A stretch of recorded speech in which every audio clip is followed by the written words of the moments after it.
In this video, we're learning about synaptic transmission and neurotransmitters. So we'll cover what synapses are, some of the different neurotransmitters in the nervous system, and finally, evidence for chemical transmission. When an action potential travels along a neuron, it eventually reaches the end of that neuron and needs to pass the message on to the next one. This happens at a structure that we call the synapse, which is basically just a connection between two neurons. We call the first neuron the presynaptic neuron because it comes before the synapse. And the next neuron that receives the signal is the postsynaptic neuron because it comes after the synapse. The gap between the two neurons is called the synaptic cleft. At the end of the first neuron, there's this section called the presynaptic terminal, and it contains some chemical messengers called neurotransmitters. These neurotransmitters are stored in sacs called vesicles. The first thing that happens during synaptic transmission is that the action potential arrives at the presynaptic terminal, and this triggers the release of neurotransmitters out of the presynaptic terminal and into the synaptic cleft. Next, the neurotransmitters can diffuse across the synaptic cleft towards the postsynaptic neuron and the specific receptors on this neuron's membrane. When neurotransmitters bind to these receptors, they pass on the signal to the postsynaptic neuron. Once this is done, the neurotransmitters are either taken back up and recycled in the presynaptic, or broken down by enzymes in the synaptic cleft. There are many different neurotransmitters in the nervous system, and we can group them into three main categories based on their effects: excitatory neurotransmitters, inhibitory neurotransmitters, and modulatory neurotransmitters. Starting with excitatory neurotransmitters, these increase the likelihood that the postsynaptic neuron will generate a new action potential.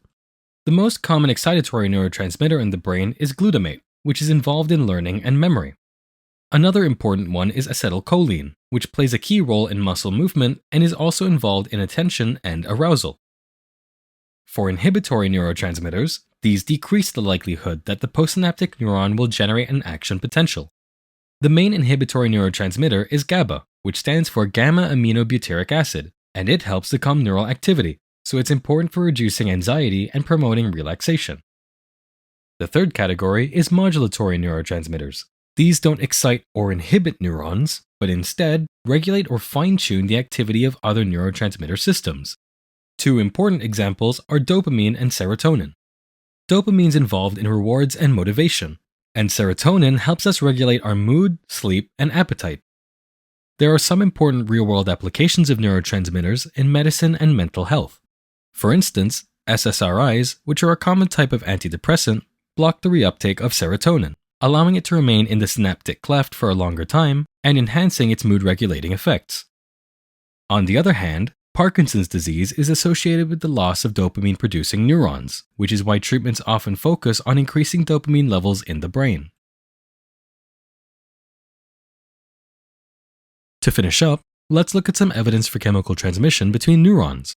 This wasn't actually known about until the early 1900s, when scientists still debated whether neurons communicated with each other electrically or chemically. The first clear demonstration that neurons communicate via chemical messengers came from research by Loewi in 1921. He took two frogs and electrically stimulated a nerve called the vagus nerve in the first frog. This vagus nerve is essentially a large bundle of neurons that can slow down the heart when it's electrically stimulated. After Loewi electrically stimulated the vagus nerve in the first frog's heart, he took some fluid surrounding the heart and transferred it to the second frog's heart. What he observed in the second frog is that its heart also slowed down, even though its vagus nerve hadn't been electrically stimulated. The findings from this study supports the idea that stimulating the nerve had released a chemical substance into the fluid, and this chemical was responsible for slowing the heart rate in the second frog. Loewi called this substance Vagusstoff, which was later identified as acetylcholine, and it provided strong evidence for chemical transmission, because if communication had been purely electrical, transferring the fluid wouldn't have had any effect on the second frog's heart.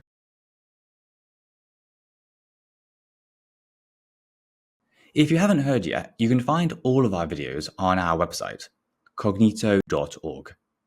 You'll also find questions, flashcards, exam-style questions, and past papers. And we track all of your progress so that you always know what to study next. So sign up for free by clicking here, or browse our playlist here on YouTube.